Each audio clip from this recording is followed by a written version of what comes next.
The Wind in the Willows by Kenneth Grahame. Chapter 5. Dulce Domum.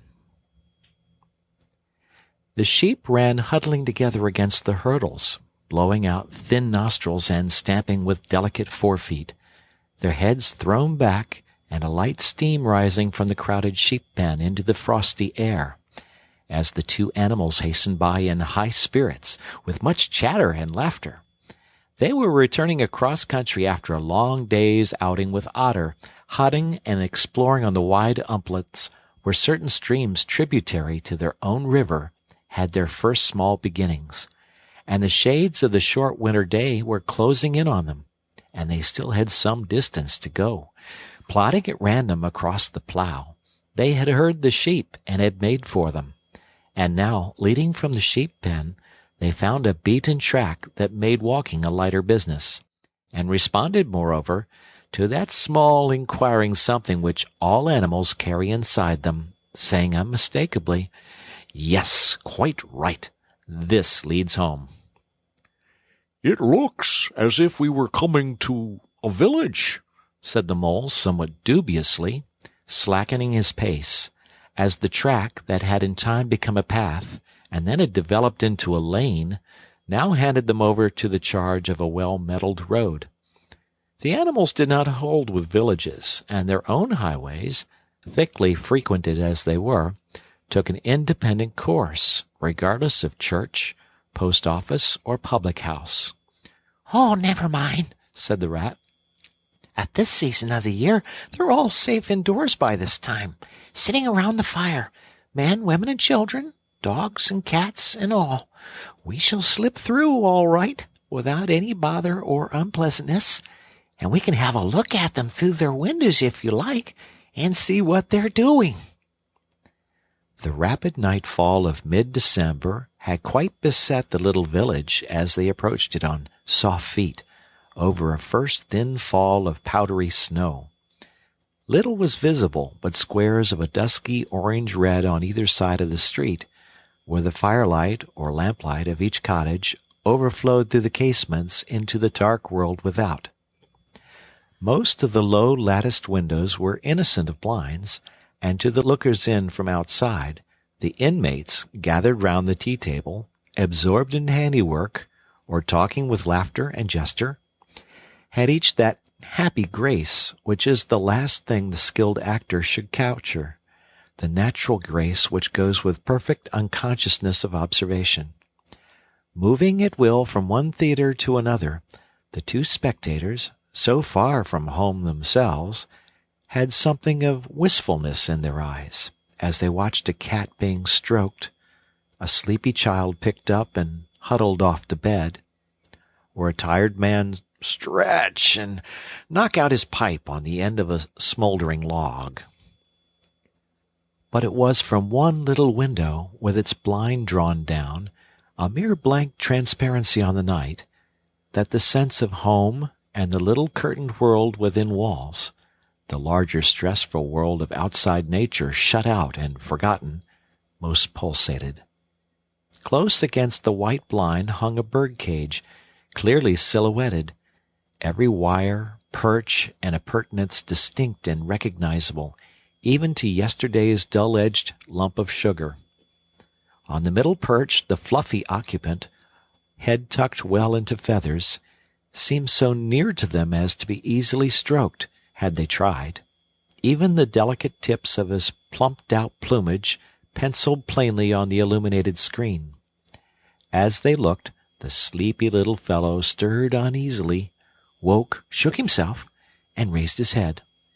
They could see the gape of his tiny beak as he yawned in a bored sort of way, looked round, and then settled his head into his back again, while the ruffled feathers gradually subsided into perfect stillness. Then a gust of bitter wind took them in the back of the neck. A small sting of frozen sleet on the skin woke them as from a dream, and they knew their toes to be cold and their legs tired, and their own home distant a weary way. Once beyond the village, where the cottages ceased abruptly on either side of the road, They could smell through the darkness the friendly fields again, and they braced themselves for the last long stretch, the home stretch, the stretch that we know is bound to end sometime in the rattle of the door latch, the sudden firelight, and the sight of familiar things greeting us as long-absent travelers from far over sea. They plodded along steadily and silently, each of them thinking his own thoughts. The moles ran a good deal on supper, as it was pitch dark and it was all a strange country for him as far as he knew, and he was following obediently in the wake of the rat, leaving the guidance entirely to him. As for the rat, he was walking a little way ahead, as his habit was, his shoulders humped, his eyes fixed on the straight gray road in front of him, so he did not notice poor Mole when suddenly the summons reached him and took him like an electric shock. We others, who have long lost the more subtle of the physical senses, have not even proper terms to express an animal's intercommunications with his surroundings, living or otherwise, and have only the word smell, for instance, to include the whole range of delicate thrills which murmur in the noise of the animal night and day, summoning, warning, inciting, repelling. It was one of these mysterious fairy calls from out of the void that suddenly reached Mole in the darkness, making him tingle through and through with its very familiar appeal, even while yet he could not clearly remember what it was. He stopped dead in his tracks, his nose searching hither and thither in its efforts to recapture the fine filament, the telegraphic current that had so strongly moved him. A moment, and he had caught it again, and with it this time came recollection in fullest flood. Home! That was what they meant, those caressing appeals, those soft touches wafted through the air, those invisible little hands pulling and tugging all one way.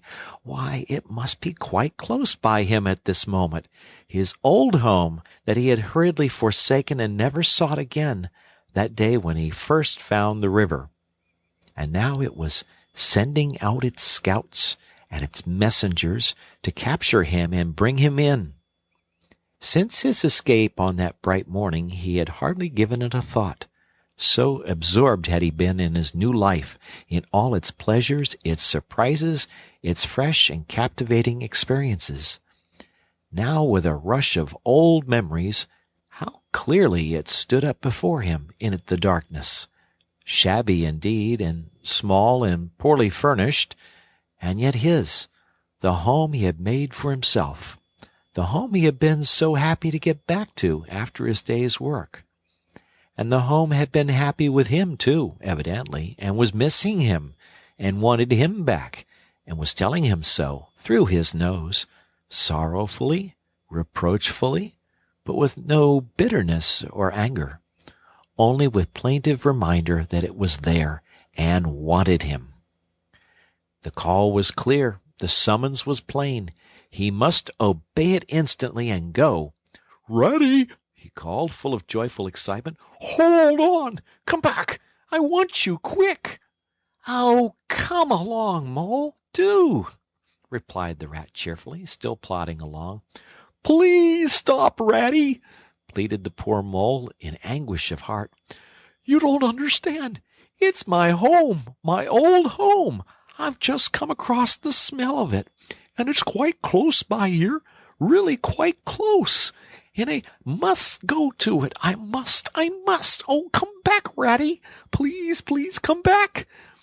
The rat was by this time very far ahead, too far to hear clearly what the mole was calling, too far to catch the sharp note of painful appeal in his voice, and he was much taken up with the weather, for he too could smell something suspiciously like approaching snow. "Mole, we mustn't stop now, really," he called back. "We'll come for it tomorrow, whatever it is you found. But I daren't stop now. It's late, and the snow's coming on again, and I'm not sure of the way. And I want your nose, Mole, so come on quick. There's a good fellow." And the rat pressed forward on his way without waiting for an answer. Poor Mole stood alone in the road, his heart torn asunder, and a big sob gathering, somewhere low down inside him, to leap up to the surface presently, he knew, in passionate escape. But even under such a test as this, his loyalty to his friend stood firm. Never for a moment did he dream of abandoning him.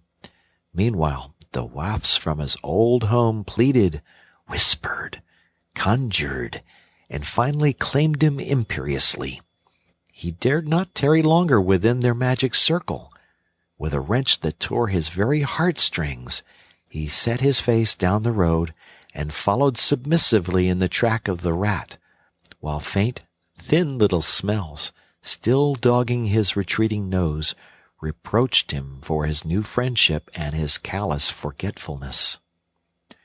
With an effort he caught up to the unsuspecting rat, who began chattering cheerfully about what they would do when they got back, and how jolly a fire of logs in the parlor would be, and what a supper he meant to eat, never noticing his companion's silence and distressful state of mind.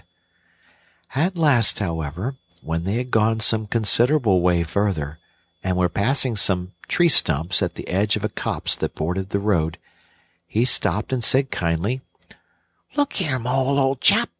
You seem dead tired. No talk left in you, and your feet dragging like lead. We'll sit down here for a minute and rest.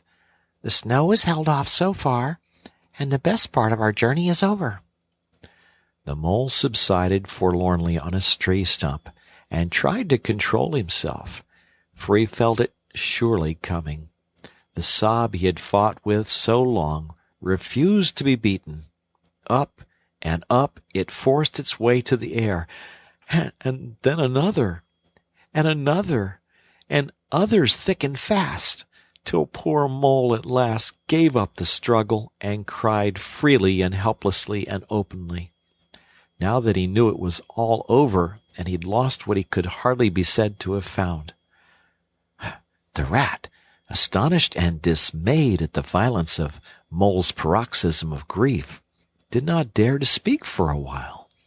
At last he said, very quietly and sympathetically, "What is it, old fellow? Whatever can be the matter? Tell us your trouble. Let me see what I can do." Poor Mole found it difficult to get any words out between the upheavals of his chest that followed one upon another so quickly, and held back speech and choked it as it came. "I know it's a shabby, dingy little place," he sobbed forth at last, brokenly.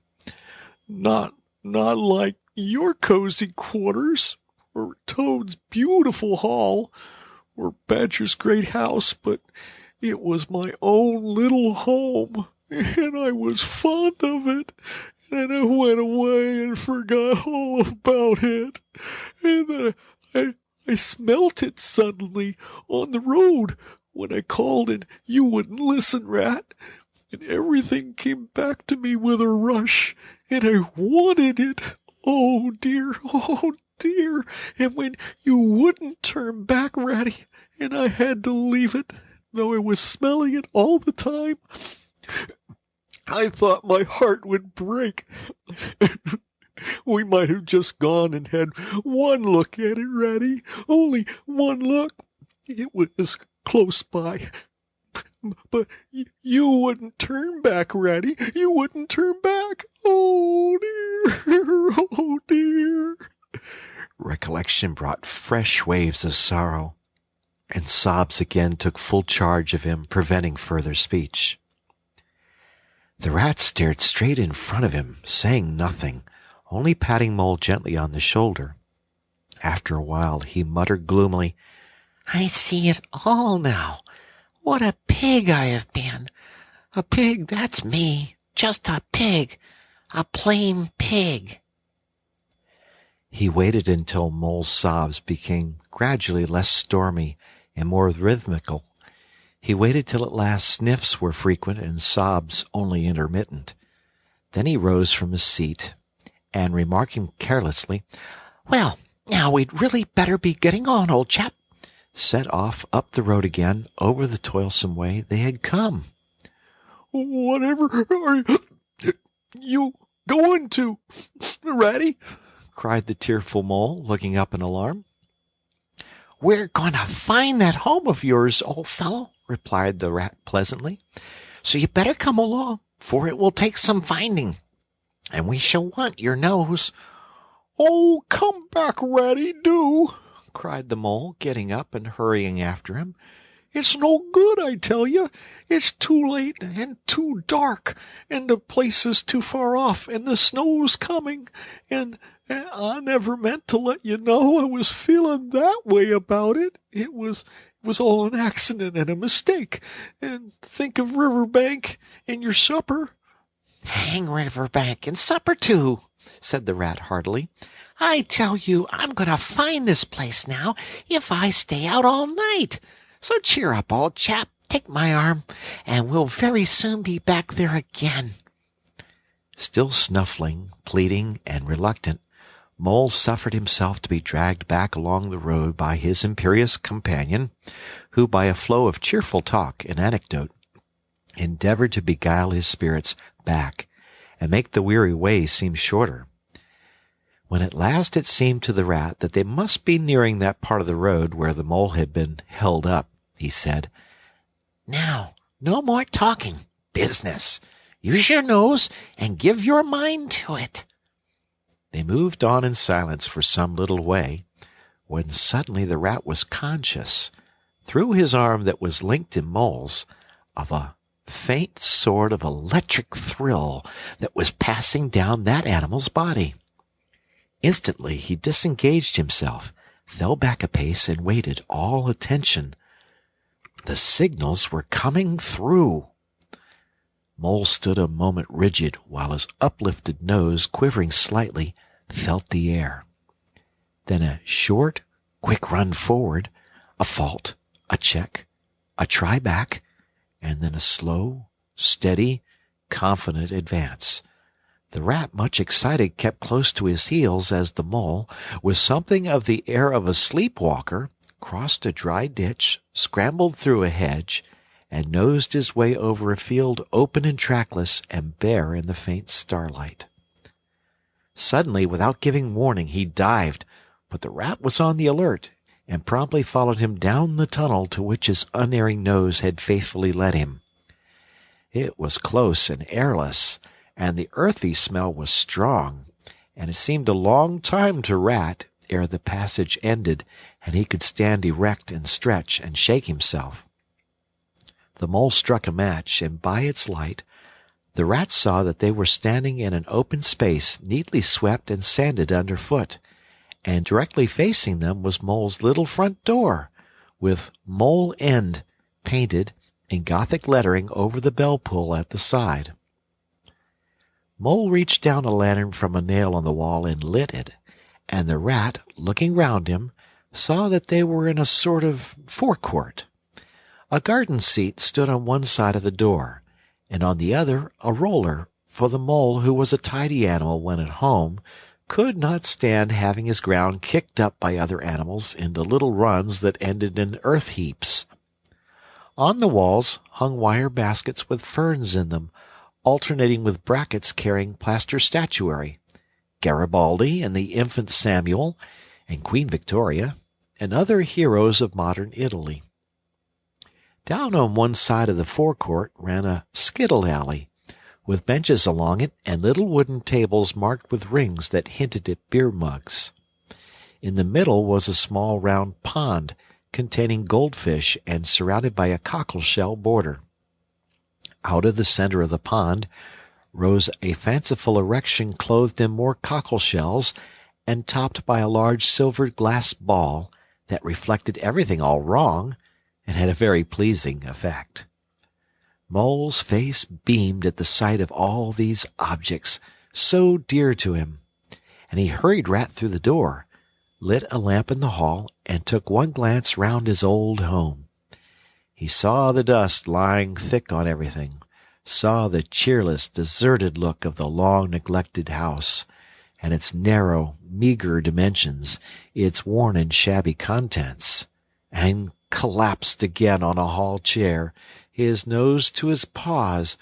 "Oh, Ratty!" he cried dismally. "Why ever did I do it? Why did I bring you to this poor, cold little place on a night like this, when you might have been at Riverbank by this time, toasting your toes before a blazing fire, with all your own nice things about you?" The Rat paid no heed to his doleful self-reproaches. He was running here and there, opening doors, inspecting rooms and cupboards, and lighting lamps and candles and sticking them up everywhere. "What a capital little house this is!" he called out cheerily. "So compact, so well planned. Everything here and everything in its place. We'll make a jolly night of it. The first thing we want is a good fire. I'll see to that. I always know where to find things. So this is the parlor. Splendid! Your own idea? Those little sleeping bunks in the wall? Capital! Now, I'll fetch the wood and the coals, and you get a duster, Mole. You'll find one in the drawer of the kitchen table. And try and smarten things up a bit. Bustle about, old chap." Encouraged by his inspiriting companion, the Mole roused himself and dusted and polished with energy and heartiness, while the Rat, running to and fro with armfuls of fuel, soon had a cheerful blaze roaring up the chimney. He hailed the Mole to come and warm himself, but Mole promptly had another fit of the blues, dropping down on a couch in dark despair and burying his feet in his duster. "Rat!" he moaned. "How about your supper, you poor, cold, hungry, weary animal? I've nothing to give you, nothing, not a crumb." "What a fellow you are for giving in," said the Rat reproachfully. "Why, only just now I saw a sardine opener on the kitchen dresser, quite distinctly, and everybody knows that means there are sardines about somewhere in the neighborhood. Rouse yourself, pull yourself together, and come with me and forage." They went and foraged accordingly, hunting through every cupboard and turning out every drawer. The result was not so very depressing after all, though of course it might have been better. A tin of sardines, a box of captain's biscuits nearly full, and a German sausage encased in silver paper. "There's a banquet for you," observed the Rat as he arranged the table. "I know some animals who would give their ears to be sitting down to supper with us tonight." "No bread," groaned the Mole dolorously. "No butter, no—" "No pâté de foie gras, no champagne," continued the Rat, grinning. "And that reminds me, what's that little door at the end of the passage? Your cellar, of course. Every luxury in this house. Just you wait a minute." He made for the cellar door, and presently reappeared, somewhat dusty, with a bottle of beer in each paw and another under each arm. "Self-indulgent beggar you seem to be, Mole," he observed. "Deny yourself nothing. This is really the jolliest little place I ever was in. Now, wherever did you pick up those prints? Makes the place look so homelike, they do. No wonder you're so fond of it, Mole. Tell us all about it, and how you came to make it what it is." Then, while the Rat busied himself fetching plates and knives and forks, and mustard which he mixed in an egg cup, the Mole, his bosom still heaving with the stress of his recent emotion, related, somewhat shyly at first, but with more freedom as he warmed to his subject, how this was planned, and how that was thought of, and how this was got through a windfall from an ant, and that was a wonderful find and a bargain, and this other thing was bought out of laborious savings and a certain amount of going without. His spirits finally quite restored, he must needs go and caress his possessions, and take a lamp and show off their points to his visitor and expatiate on them, quite forgetful of the supper they both so much needed. Rat, who was desperately hungry, but strove to conceal it, nodded seriously, examining with a puckered brow, and saying, "Wonderful," and "Most remarkable," at intervals, when the chance for an observation was given him. At last the rat succeeded in decoying him to the table, and had just got seriously to work with the sardine opener when sounds were heard from the forecourt without, sounds like the scuffling of small feet in the gravel, and a confused murmur of tiny voices, while broken sentences reached them. "Now, all in a line. Hold the lantern up a bit, Tommy. Clear your throats first. No coughing after I say 1, 2, 3.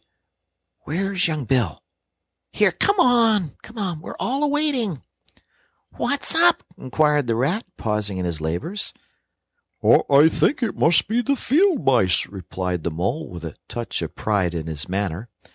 "They go round carols singing regularly at this time of the year. They're quite an institution in these parts, and they never pass me over. They come to Mole End last of all, and I used to give them hot drinks, and supper too sometimes, when I could afford it. It will be like old times to hear them again." "Let's have a look at 'em," cried the rat, jumping up and running to the door. It was a pretty sight, and a seasonable one that met their eyes when they flung the door open. In the little forecourt, lit by the dim rays of a horn lantern, some 8 or 10 little field mice stood in a semicircle, red worsted comforters round their throats, their forepaws thrust deep into their pockets, their feet jigging for warmth. With bright, beady eyes they glanced shyly at each other, sniggering a little, sniffing and applying coat sleeves a good deal. As the door opened, one of the elder ones that carried the lantern was just saying, "Now then, 1, 2, 3. And forthwith their shrill little voices uprose on the air, singing one of the old-time carols that their forefathers composed in fields that were fallow and held by frost, or when snow-bound in chimney corners, and handed down to be sung in the miry street to lamplit windows at Yule-time. Villagers all this frosty tide, let your doors swing open wide. The wind may follow and snow beside, yet draw us in by your fire to bide. Joy shall be yours in the morning. Here we stand in the cold and the sleet, blowing fingers and stamping feet. Come from far away you to greet, you by the fire and we in the street, bidding you joy in the morning. For ere one half of the night was gone, sudden a star has led us on, raining bliss and benison, bliss tomorrow and more anon, joy for every morning. Goodman Joseph toiled through the snow, saw the star o'er a stable low. Mary she might not further go, welcome thatch and litter below. Joy was hers in the morning. And then they heard the angels tell, who were the first to cry Noel. Animals all, as it befell, in the stable where they did dwell. Joy shall be theirs in the morning.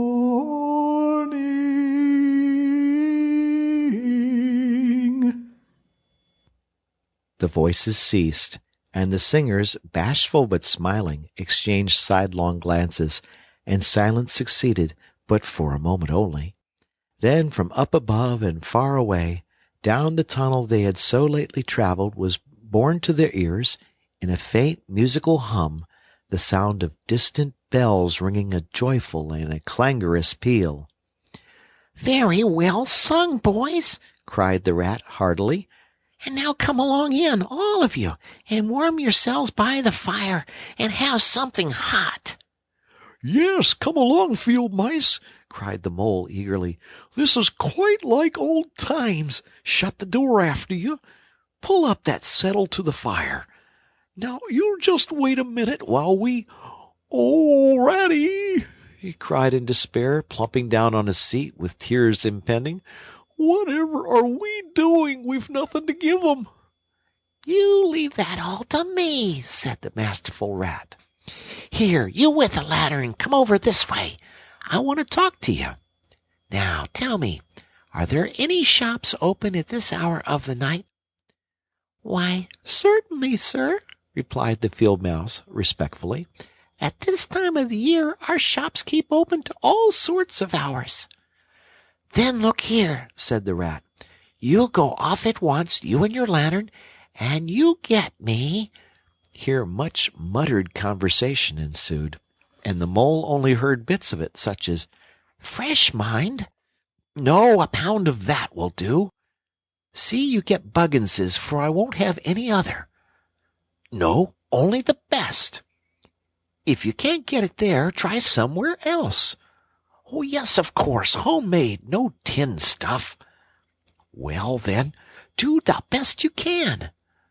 Finally there was a chink of coin passing from paw to paw. The field mouse was provided with an ample basket for his purchases, and off he hurried, he and his lantern. The rest of the field mice, perched in a row on the settle, their small legs swinging, gave themselves up to enjoyment of the fire, and toasted their chilblains till they tingled, while the mole, failing to draw them into easy conversation, plunged into family history and made each of them recite the names of his numerous brothers, who were too young, it appeared, to be allowed to go out a-carolling this year, but looked forward very shortly to winning the parental consent. The rat, meanwhile, was busy examining the label on one of the beer bottles. "I perceive this to be Old Burton," he remarked approvingly. "Sensible, Mole, the very thing. Now we shall be able to mull some ale. Get the things ready, Mole, while I draw the corks." It did not take long to prepare the brew and thrust the tin heater well into the red heart of the fire, and soon every field mouse was sipping and coughing and choking, for a little mulled ale goes a long way, and wiping his eyes and laughing and forgetting he'd ever been cold in all his life. "They act plays, too, these fellows," the mole explained to the rat. "Make them all up by themselves, and act them afterwards, and very well they do it, too. They gave us a capital one last year, about a field mouse who was captured at sea by a Barbary corsair, and made to row in a galley. And when he escaped and got home again, his lady love had gone into a convent. Here, you were in it, I remember. Get up and recite a bit." The field mouse addressed got up on his legs, giggled shyly, looked round the room, and remained absolutely tongue-tied. His comrades cheered him on, Mole coaxed and encouraged him, and the rat went so far as to take him by the shoulders and shake him, but nothing could overcome his stage fright. They were all busily engaged on him like watermen applying the Royal Humane Society's regulations to a case of long submersion, when the latch clicked, the door opened, and the field mouse with the lantern reappeared, staggering under the weight of his basket. There was no more talk of play-acting once the very real and solid contents of the basket had been tumbled out on the table. Under the generalship of Rat, everybody was set to do something or to fetch something. In a very few minutes supper was ready, and Mole, as he took the head of the table in a sort of a dream, saw a lately barren board set thick with savory comforts, saw his little friends' faces brighten and beam as they fell to without delay, and then let himself loose, for he was famished indeed, on the provender so magically provided, thinking what a happy homecoming this had turned out after all. As they ate, they talked of old times, and the field mice gave him the local gossip up to date, and answered as well as they could the 100 questions he had to ask them. The rat said little or nothing, only taking care that each guest had what he wanted, and plenty of it, and that Mole had no trouble or anxiety about anything. They clattered off at last, very grateful and showering wishes of the season, with their jacket pockets stuffed with remembrances for the small brothers and sisters at home. When the door had closed on the last of them, and the chink of the lanterns had died away, Mole and Rat kicked the fire up, drew their chairs in, brewed themselves a last nightcap of mulled ale, and discussed the events of the long day. At last the Rat, with a tremendous yawn, said, "Mole, old chap, I'm ready to drop. Sleep is simply not the word. That's your own bunk over on that side? Very well, then, I'll take this one. What a ripping little house this is. Everything's so handy." He clambered up into his bunk and rolled himself well up in the blankets, and slumber gathered him forthwith, as a swath of barley is folded into the arms of the reaping machine. The weary Mole also was glad to turn in without delay, and soon had his head on the pillow, in great joy and contentment. But ere he closed his eyes, he let them wander round his old room, mellow in the glow of the firelight that played or rested on familiar and friendly things which had long been unconsciously a part of him, and now smilingly received him back without rancor. He was now in just the frame of mind that the tactful Rat had quietly worked to bring about in him.